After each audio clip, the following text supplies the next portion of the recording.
My name is Zoe. I'm 28 years old, and my 5-year relationship just evaporated on a Saturday afternoon. That's the mess I'm in.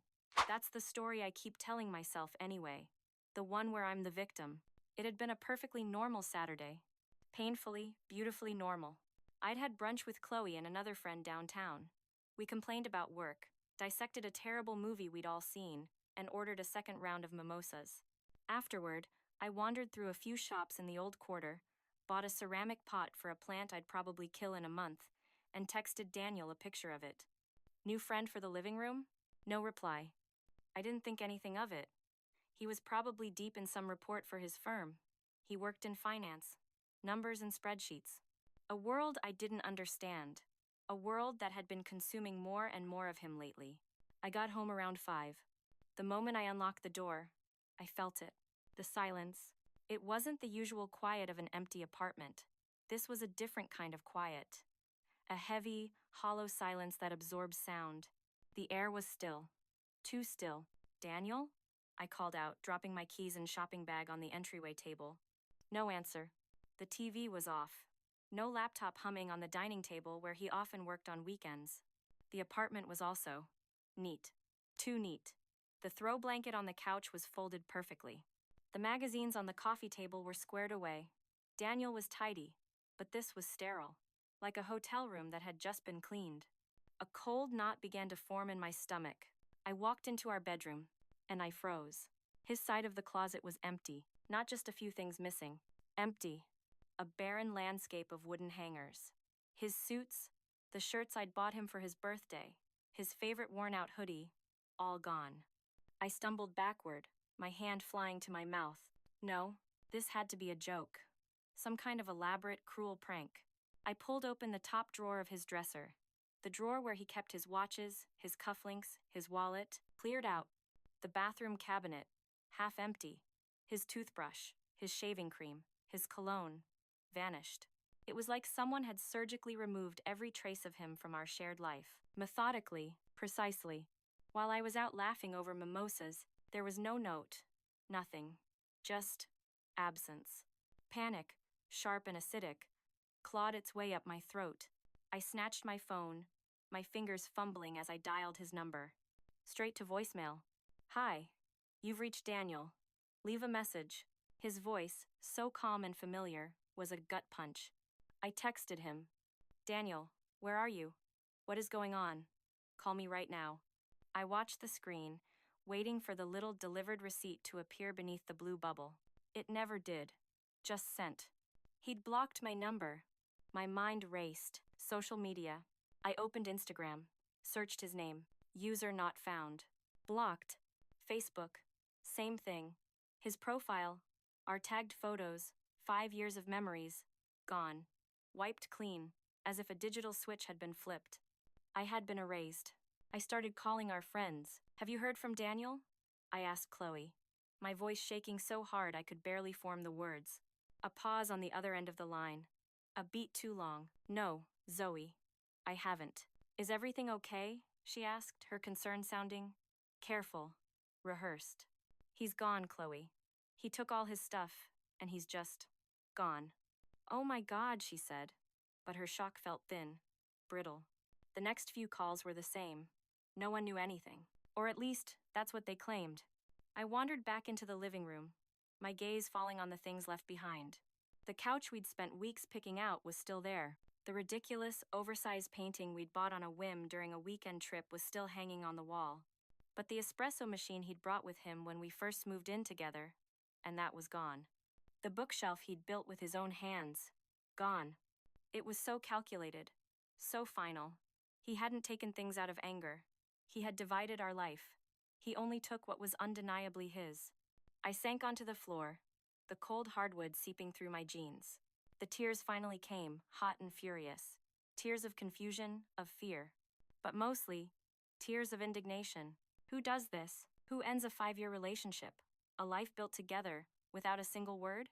Without a fight? Without giving me a chance to say anything at all? I sat there in the hollow silence of my apartment. And I asked the empty rooms the question that would haunt me. Why? We were fine. Weren't we? Why would he do this to me? The first few days were a blur of sleepless nights and frantic, unanswered calls. I left probably 50 voicemails. Some were begging, "Daniel, please, just talk to me. Whatever this is, we can fix it." Some were angry. "How dare you do this? After everything? You coward." Some were just me, sobbing into the phone. I barely ate. I called in sick to work, telling my boss I had a severe case of the flu. The lie came easily. Lying was becoming a second skin.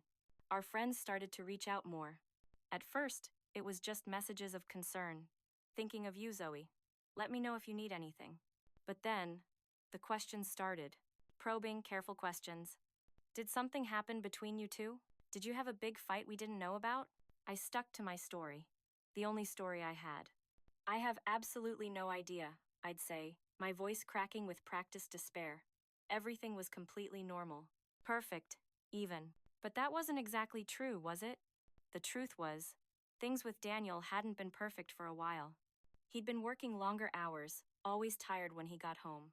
Our conversations had become transactional. "Did you pick up the dry cleaning? What do you want for dinner?" Sex became a routine, a checklist item for the end of the week. When it happened at all, I felt invisible, taken for granted. A beautiful piece of furniture he'd forgotten he owned. Then Leo started at my marketing firm 3 months ago. Leo, he saw me. He noticed the way I presented ideas in meetings. He complimented the dress I was wearing. He asked about my weekend and actually listened to the answer, his eyes never leaving mine. One happy hour with the team led to drinks alone, which led to his apartment. I told myself it was just physical. Just once. A stupid mistake. Something I needed to feel alive again, to feel wanted. But it wasn't just once. For 10 weeks, I had been living a double life. Texting Leo flirty messages during the day, making up excuses about girls' nights to see him. Coming home to Daniel, the scent of another man's cologne scrubbed away in a hurried gym shower.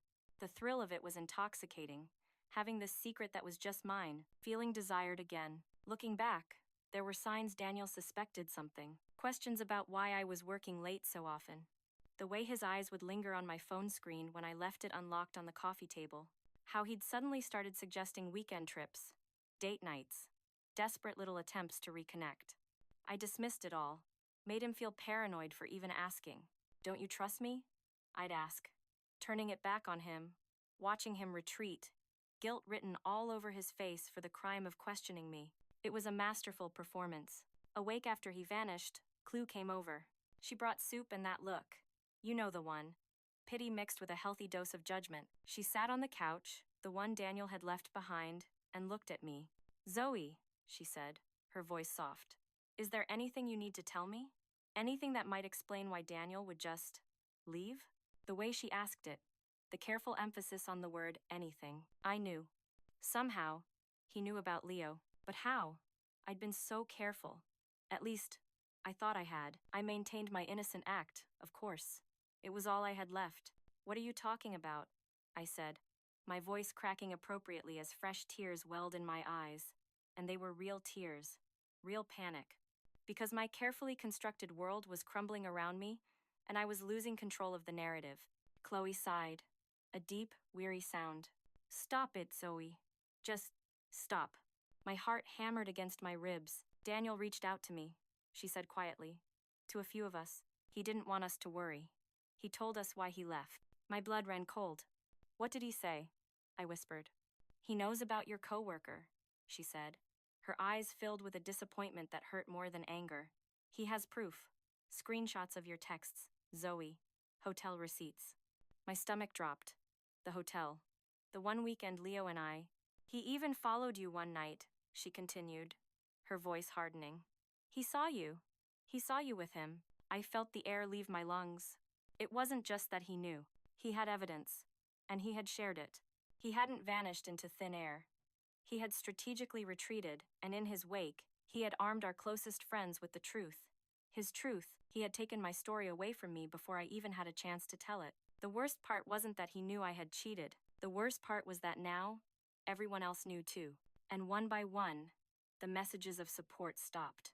They were replaced by a new kind of silence. The silence of judgment. The whispers had begun. And they were all saying my name. The fallout was swift and brutal. After Chloe's revelation, the floodgates opened. My support system didn't just crumble, it was systematically dismantled. By Daniel, one by one, the friends who had been sending me heart emojis and offers of wine night went silent. Then came the final, cutting texts. From Maya, who I'd been friends with since college. I can't believe you made us worry about you when you were the one lying to him for months. How could you? From Ryan, Daniel's best friend, who had become like a brother to me. We trusted you, Zoe. He loved you. I don't know who you are anymore. Then, they blocked me. Erased. Again.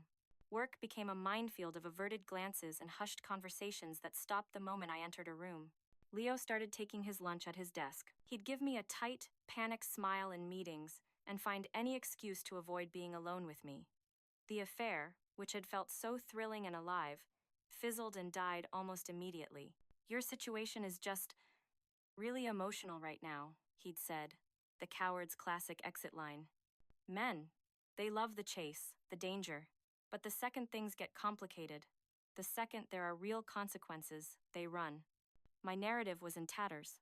I tried to salvage it, patching it together with half-truths and outright lies for anyone who would still listen. It wasn't what it looked like.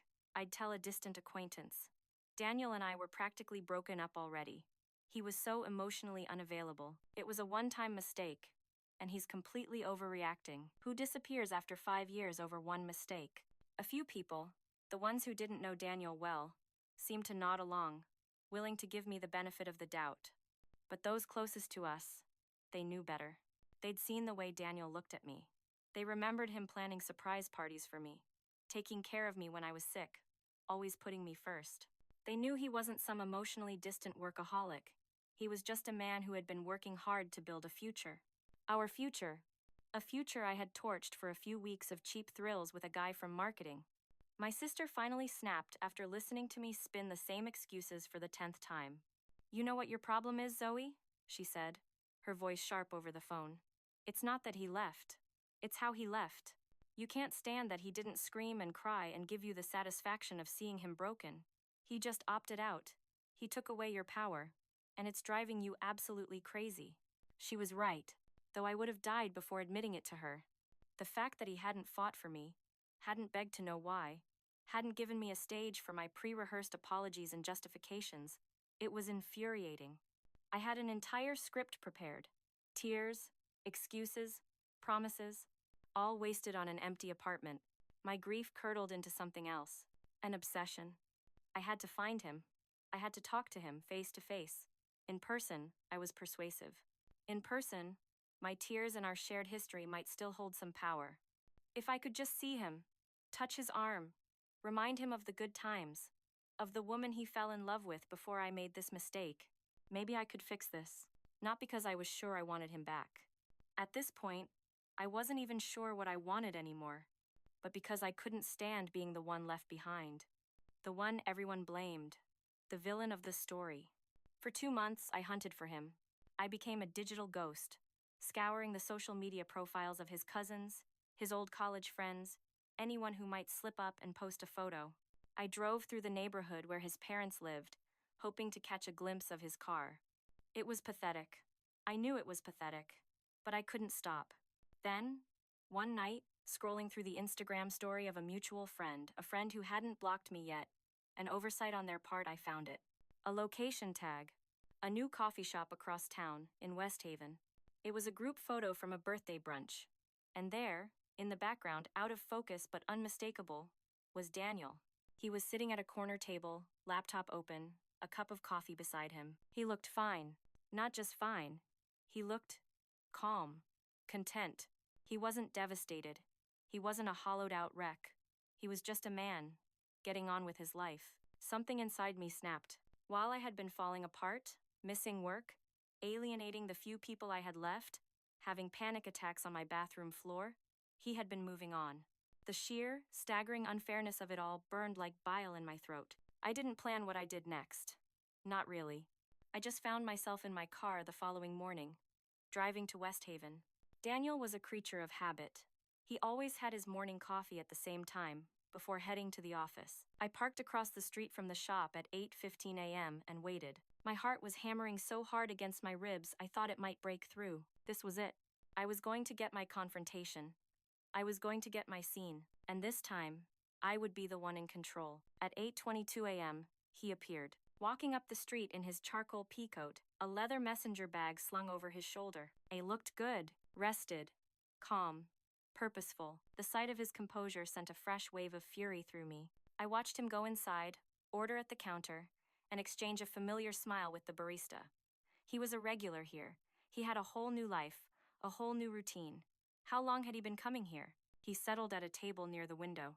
Before I could talk myself out of it, before the sliver of sanity I had left could scream at me to just drive away, I was out of the car, crossing the street, pushing open the heavy glass door of the coffee shop. The bell above the door chimed, a cheerful, mocking sound.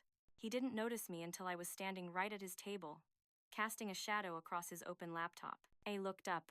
His eyes, those warm brown eyes that used to look at me with so much love, were flat, empty.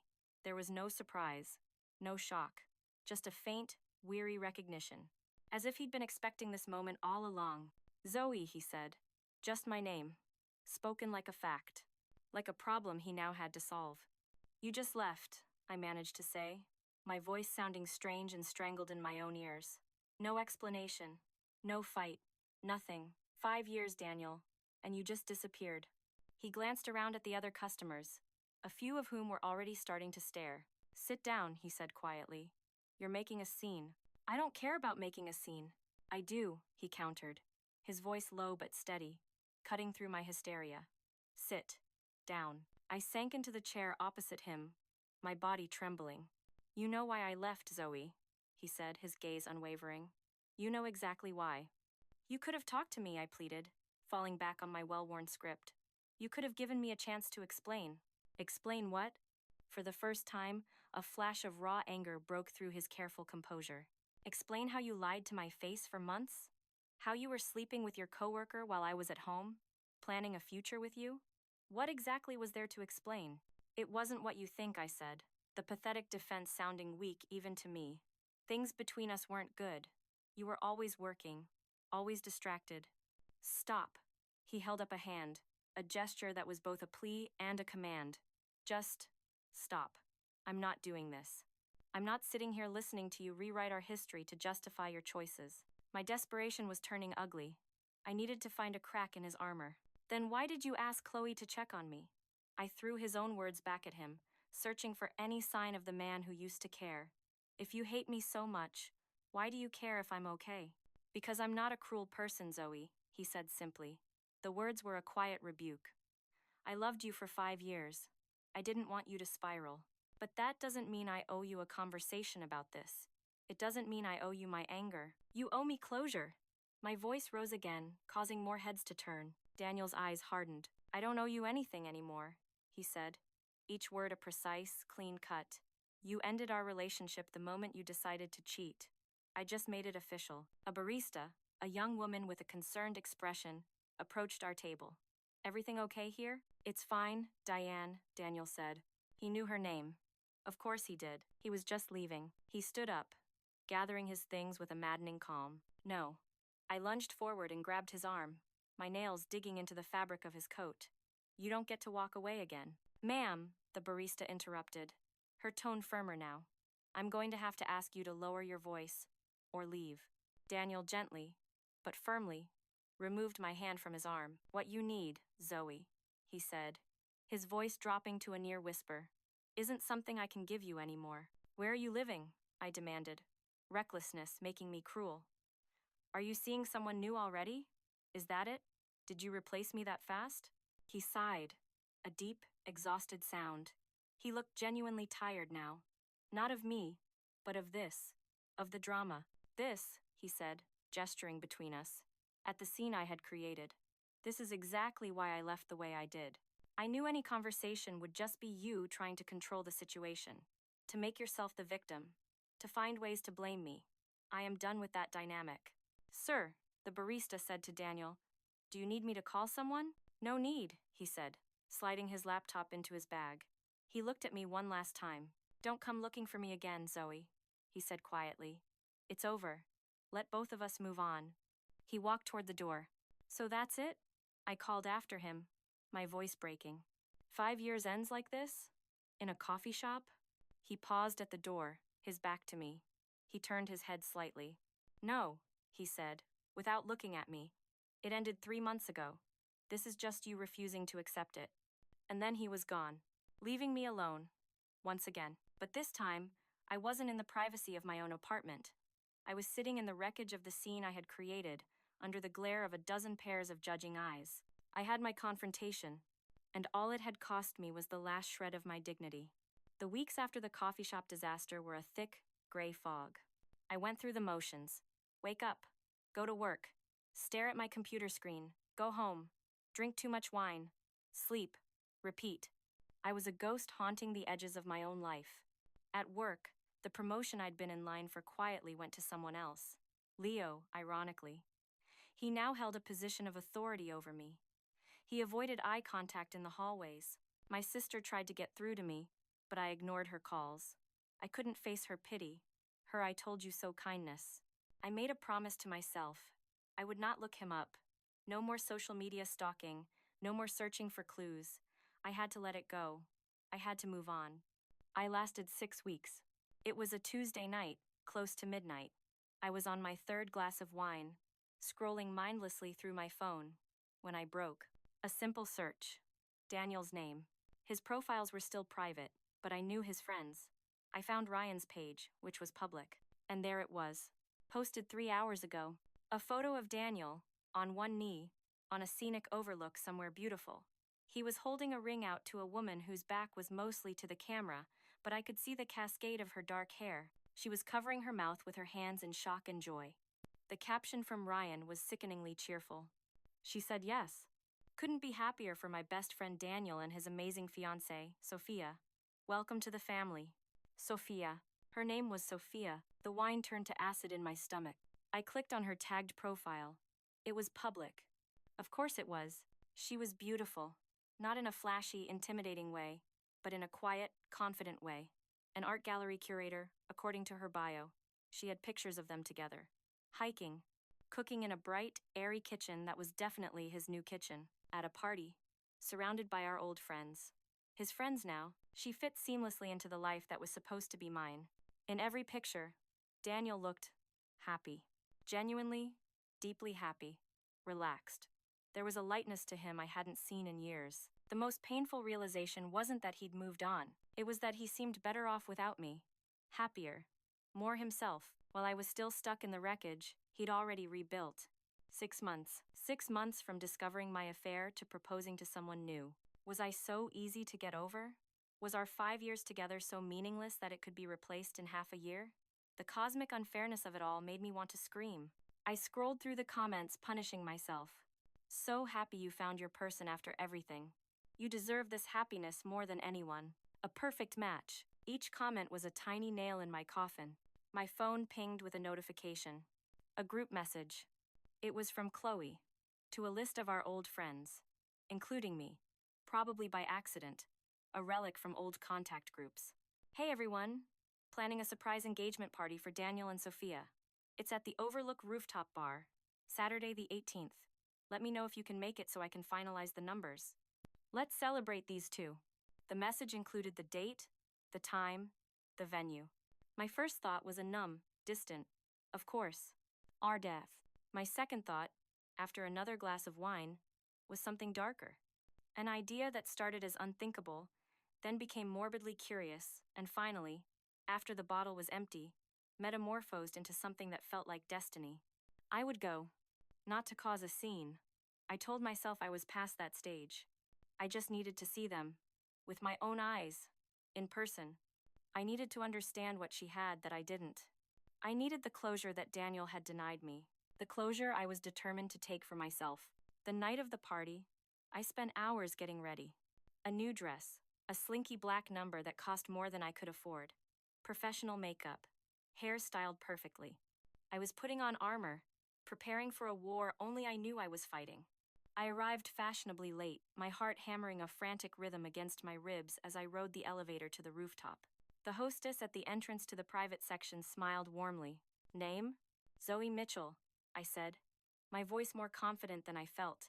I'm with the engagement celebration. She tapped on her tablet, her smile faltering. I'm sorry. I don't see your name on the list. It must be a mistake, I started to say, just as a familiar voice cut through the air. Zoe? What are you doing here? I turned.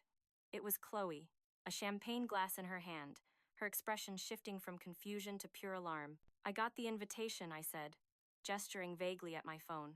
The group message. Her face fell. Zoe, that was a mistake. You know you're not supposed to be here. Heads were turning now. Familiar faces from my old life were staring, whispering. And then, through the crowd, I saw him. Daniel, handsome in a navy suit, his arm wrapped around a woman in an elegant white dress. Sophia. Our eyes met across the rooftop. His smile vanished. His body tensed, and I saw him instinctively pull Sophia just a little closer to his side. A protective gesture. It spoke volumes. He now saw me as a threat. The hostess was speaking quietly into her earpiece. Security to the rooftop, please. My final scene was about to begin. Zoe, you need to leave, Chloe said, her voice a low, urgent whisper. She gently but firmly took my arm. This isn't about you. It hasn't been about you for a long time. Security arrived. 2 large men in dark suits, their faces impassive. Ma'am, we need you to come with us, one of them said, his voice polite but unyielding. The humiliation was a physical thing, a hot flush that spread from my chest to my face. I was being thrown out of a party I was never invited to, a celebration of the life that should have been mine. I snatched my arm back from Chloe. I'm leaving, I said, my voice trembling with a rage I couldn't contain. I grabbed my purse. Tell Daniel congratulations for me, I said, loud enough for those nearby to hear. Tell him I hope she makes him happier than I apparently did. I couldn't stop myself. The poison had to come out. And tell him that real love doesn't just disappear overnight, no matter what pretty little replacement you find. As the 2 men escorted me to the elevator, their hands hovering near my elbows without actually touching me, I caught one last glimpse of the party. Daniel was speaking urgently to Sophia. She looked concerned, but not angry. Their friends had formed a protective circle around them, shielding the happy couple from the crazy ex-girlfriend's intrusion. In that moment, the truth I had been avoiding for 6 months finally crystallized, sharp and painful. I was the villain in their story. I was the obstacle they had overcome together, the cautionary tale they would tell at dinner parties for years to come. My phone buzzed in my purse as the elevator doors slid shut. My sister. Someone at the party must have texted her already. The gossip network was ruthlessly efficient. I ignored it, hailing a cab, unable to face anyone. Later that night, curled up on my couch in the dark, I finally checked my phone. 3 missed calls from my sister, 2 texts. Please tell me you didn't go to that party. Followed by call me as soon as possible. And then, a message from an unknown number. My heart stopped. This is Sophia. We need to talk. Sophia, Danielle's fiancée, had my number? How? Why? My thumbs hovered over the screen, my mind racing through 100 possible scenarios. Was she going to threaten me? Yell at me? I finally typed back a simple, 2-word reply. When and where? The response came almost instantly. Tomorrow, 2 p.m. Riverfront Coffee on Main. I arrived at the coffee shop 20 minutes early the next day, choosing a corner table with a clear view of the door. My hands were shaking. At exactly 2 p.m., she walked in. I recognized her immediately from the photos, though she seemed different in person. Taller, with a quiet confidence in the way she carried herself. She wasn't wearing her engagement ring. I noticed that immediately. She had tucked it away for this meeting. A calculated gesture. She spotted me and walked over. Zoe, she said, her voice even as she sat down across from me. Thank you for coming. Did Daniel send you? I asked immediately, my voice coming out harsher than I intended. No, she said, wrapping her hands around the mug she'd picked up at the counter. He doesn't know I'm here, and I'd prefer to keep it that way. Then why? She looked me directly in the eye. I wanted to see you for myself, she said simply. To understand. Understand what? I scoffed. The woman who haunts him. Her bluntness caught me off guard. Even after everything, she continued. Even with us engaged, there's this shadow. I can feel it sometimes.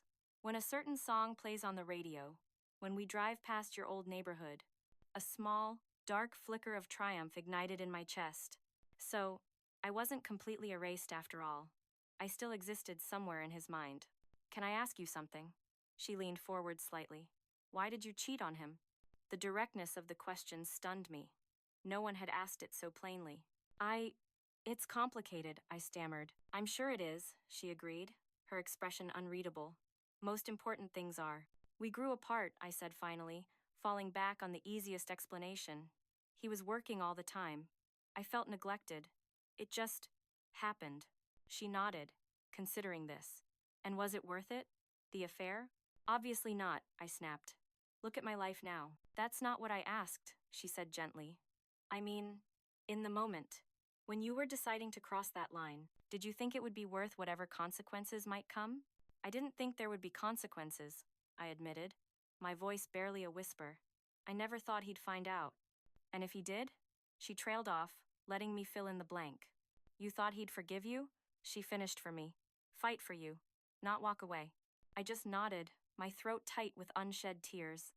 That's what I needed to understand, she said, almost to herself. She looked at me, not with pity or anger, but with a strange, sad clarity. You never really knew him at all, did you? The word struck me like a physical blow. I was with him for 5 years, I choked out. Of course I knew him. The Daniel I know, she said, with a quiet certainty that chilled me to the bone, would never stay with someone who betrayed him. Not because he's unforgiving, but because trust means everything to him. Once it's broken, it's broken.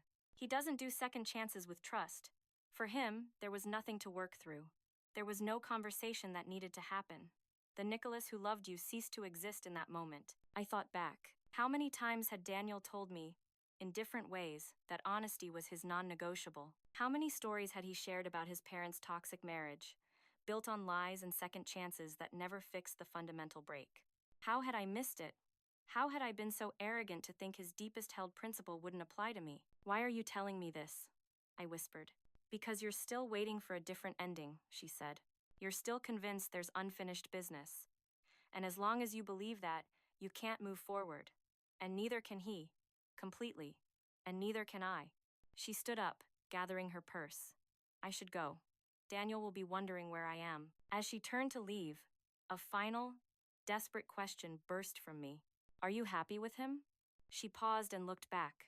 And for the first time, a small, genuine smile touched her lips. Yes, she said.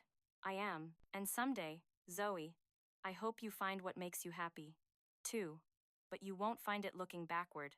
She left, and I sat there. For the first time since he'd vanished from my life, I truly understood. There had never been a chance for reconciliation. No possible combination of words or tears that could have changed the outcome. The moment I betrayed his trust, it was over. I just hadn't known it yet. The realization didn't bring peace, exactly, but it brought something adjacent to it, a clarity that had been missing for 6 long, painful months. The story had ended, not in the way I'd wanted, but it had ended. And I had been the one who wrote the ending, with choices I could never unmake. I pulled out my phone and texted my sister. Can I come over? I think I'm finally ready to talk. Really talk. Her response came immediately. Always. The door's open.